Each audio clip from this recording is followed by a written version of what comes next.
और दोस्तों मैं आज आपको एक ऐसी कहानी सुनाने वाला हूँ जो काफ़ी इंटरेस्टेड है। दोस्तों ये कहानी किसी इंसान के बारे में नहीं है, ये कहानी है गधों के बारे में। आप सोच रहे होंगे कि ये पागल हो गया कि गधों के बारे में कहानी सुना रहा है। तो ये कोई लोकल गधे नहीं है दोस्तों, ये गुजरात के गधे हैं। और इन गधों के बारे में एक मिसाल है कि गधे हों तो गुजरात के वरना ना हो। और मुझे पूरी उम्मीद है कि ये वीडियो देखने के बाद आपके मुंह से भी निकल जाएगा कि गधे हों तो गुजरात के वरना ना हो। शानदार गुड लुकिंग गधे जिन्हें अंग्रेजी में वाइल्ड आस कहा जाता है।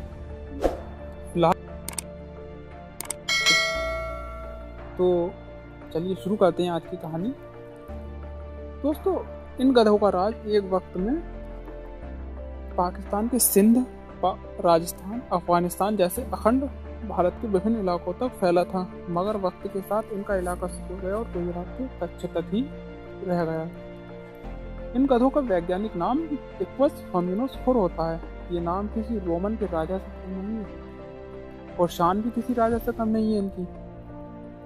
कम ही लोग जानते होंगे कि जब दौड़ने पर आता है तो घोड़े को भी पीछे छोड़ देता है। इसकी स्पीड 60 से 70 किलोमीटर प्रति घंटा तक होती है और इस तरह ये नॉर्मल स्पीड पर चल रही कार को भी आसानी से पीछे छोड़ देता है। इन गधों की भूख बहुत तेज होती है। ये सुबह से शाम तक चरते रहते हैं, हरी झाड़ी, पत्ते, फल सब कुछ चट कर जाते हैं। मगर इन्हें मिट्टी का जो खारापन है वो बहुत पसंद है। इनके जो पसंद है वो मिट्टी का खारापन है।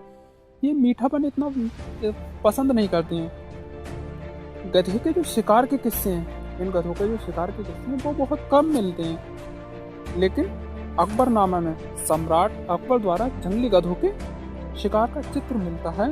इसके बाद तुर्क जहांगीरी में भी इनके शिकार का वर्णन है। ऐसे में इन मुगल बादशाहों के प्रति इन गधों का गुस्सा होना लाजमी है। गुजरात के गधों में सुर्रा नाम की एक बीमारी पाई जाती थी दोस्तों, और इस बीमारी से बहुत बड़ी मात्रा में, बहुत बड़ी तादाद में इनकी मौत हुई थी। ये बीमारी मक्खी की वजह से फैली थी और इस वजह से ये विलुप्त होने की कगार पर पहुंच गए थे। और गुजराती गधों को बचाना वाइल्ड लाइफ प्रोटेक्शन में भारत की अनुपम उपलब्धि है। 1960 के दशक में जब भारत में नेहरू युग था, गुजरात में इन गधों की संख्या में बहुत भारी गिरावट हुई थी। 1969 में हुई गधा गणना में इनकी संख्या 600 से भी कम मिली। ज़्यादातर इनकी मौत कच्छ में हुई थी और इनकी मौत की वजह सिर्फ एक ही थी, भोज्य भूमि घास घटने। इंदिरा काल में और इसके बाद जंगली गधों के संरक्षण के भरपूर प्रयास हुए। इनके चारे और पानी का प्रबंध हुआ। इमरजेंसी और उसके बाद दौर यानी 1976-77 में गुजरात में जंगली गधों की संख्या में आशातीत वृद्धि हुई। इसके बाद जंगली गधे अब गुजरात के दूसरे जिलों में भी दिखने शुरू हो गए।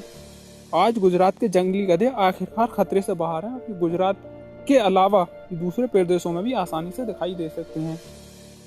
युवा अवस्था में आमतौर पर अलग रहने वाले ये जंगली गधे सामान्यतः बाकी की जिंदगी संघ में यानी झुंड में रहने के आदी होती हैं। इनके पास जाना खतरे से खाली नहीं होता है, जानलेवा और खतरनाक हो सकता है, इसलिए ये मानवीय समीपे में हिंसक हो जाते हैं। इसके लिए ये अवश्य जान लें कि इस जीन पूल की दूसरी वैरायटी अफ्रीका, मंगोलिया और सीरिया में पाई जाती है।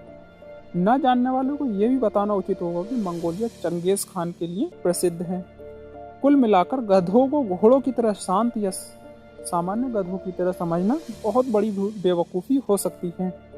ये दिखते तो नॉर्मल गधे की तरह हैं, लेकिन होते नहीं हैं। हालिया वर्षों में गुजरात टूरिज्म ने अपने टूर वीडियोज़ में रन स्थित वाइल्ड आस सेंचुरी को काफ़ी प्रमोट किया है। गधों को देखने के लिए, इन गुजराती गधों को देखने के लिए वहाँ जाना पहला विकल्प था, लेकिन अब ये हर जगह आसानी से देख सकते हो इनको।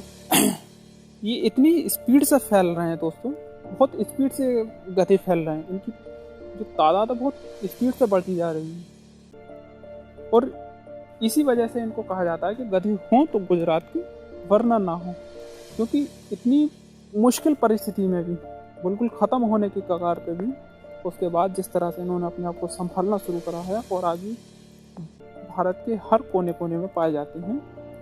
इसी वजह से कहा जाता है कि गधे हो तो गुजरात का वरना ना हो।